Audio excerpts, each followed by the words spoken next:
Show us the future, Throt. Actually, you know what I'll do? Is I will zoom out.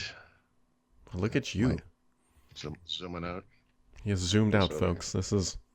So I just got this from Lenovo, right? So it's like a dual screen deal. Mm-hmm. But it actually, you would stand it up like this on a base that's origami. So it's a little triangle in the back, keyboard magnetically in the bottom, and mouse. But it also works this way.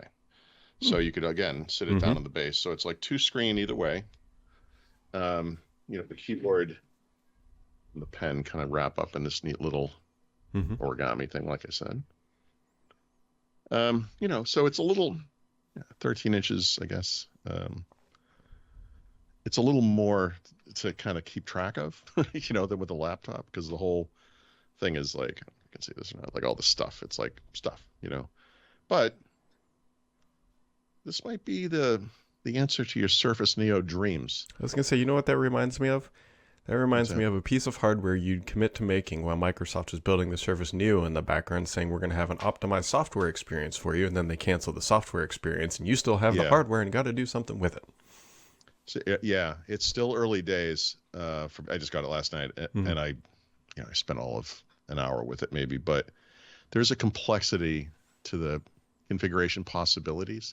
There's a bunch of Lenovo software with lots of stuff for configuring how it works in different modes and everything, and I thought the display scaling was a little small, so I bumped it, and it said you can do this, but our stuff might not work anymore. It's like, so that's what happens when it's just not built into Windows, I guess. We'll see. I'm going to Boston today.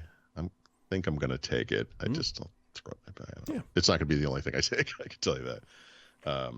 But it's interesting. I could see people who like dual screens, obviously, might be interested. It may still be simpler just to carry a second USB-C screen, with a laptop. I'm sure Lenovo found a reason to build it, and so they think there's a market for it. They're very experimental. Yeah. They have that ThinkBook Plus that has the second 8-inch screen, like in the rest area, whatever. They do stuff like this. This is, I think of all that experimental type stuff, this is maybe the first one I'm like, yeah, okay, I could see people actually buying that. Do you know the price of it?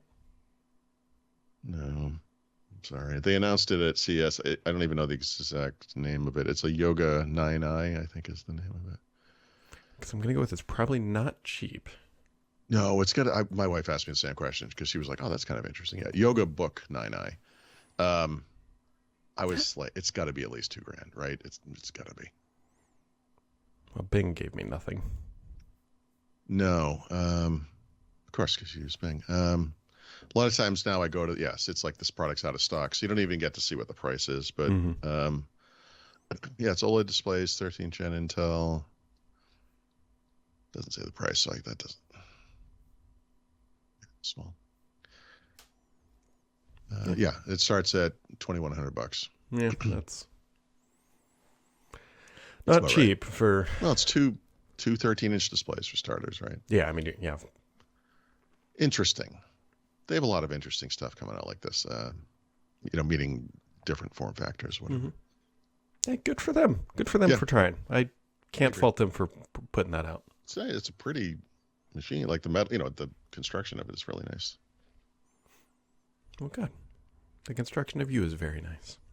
Wish that was true, Brad. I woke up this morning, threw out my back, moaned and whined over a 40-minute walk, trying to stretch it out a little bit. You need that thing that like you strap your ankles into it and it hangs you upside down. That was all with the infomercials. Yes. I don't know that I could. You'd find me hanging there dead. I would just be. It's like what they use for a pig when they gut it. Yep, that's how I'm gonna end. I had a good life. Well, speaking of ending, you're gone tomorrow, or you're traveling today, and then I'm gone next week. So, podcast is going to take about a week-long break, something like that. Sure, we're retooling. We're going to come back with a new format. I think it's going to be a little bit more like NPR or something. It'll be fun. Retooling. I mean, there's 2 tools already on here, so exactly. I don't know how many more tools we can. It means more like a detooling, I would say. A detooling. Yeah, so Apple's... Is there WWDC is next week, isn't it? Oh, yeah, I think you might be right. Of course, because I'm going to be Yeah, of course you're going to be busy or away or whatever. near. You know what though? Fiji. I'm my cat just ran across the room, which is not notable normally, except she sounded like a horse galloping. What was I going to say? I suppose they're going to announce a bunch of hardware. Everyone knows about the AR whatever glasses. Who cares? 15-inch MacBook Air is definitely of interest. That's probably going to sell really well. I'll make up for the the non-news around the AR thing, I guess. Here's the one thing I want them to announce that probably, well, maybe some other people care about, but what I'll be watching for. What iOS, are we up to 17? I don't even know what version we're on. 17 will be the new one. Okay. Yeah. Changing your wallpaper on iOS 17 is a horrific experience. If you want to have a different wallpaper from like when you turn the phone on to what's behind your icons, like they broke this process. Oh. I cannot stand it. Dumb in the best of times anyway. I mean, honestly, but okay.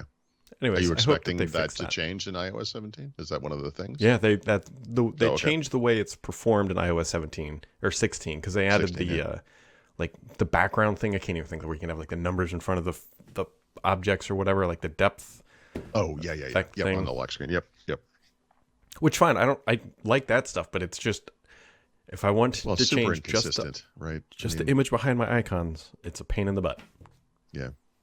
So it's the little things in life that keep me going. One of the rare things the Pixel does right that the iPhone does not is wallpaper is pretty straightforward. Yeah, it was fine on every version prior, and then they're like, "Nah, let's move the cheese," and yeah. So here we are. Well, whatever. That's next week. There's supposed to be potentially new Macs, like not laptops, but like proper Macs. Right. See if that Mac Pro ever shows up that they've been promising for. They really struggle with this stuff.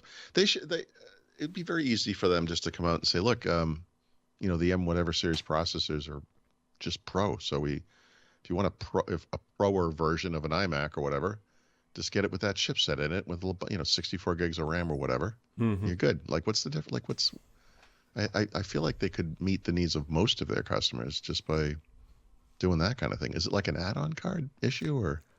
I don't know, but I'm guessing that they're not going to give that up because if you remember their last Mac Pros could be like, you could spec them out to like 40 grand.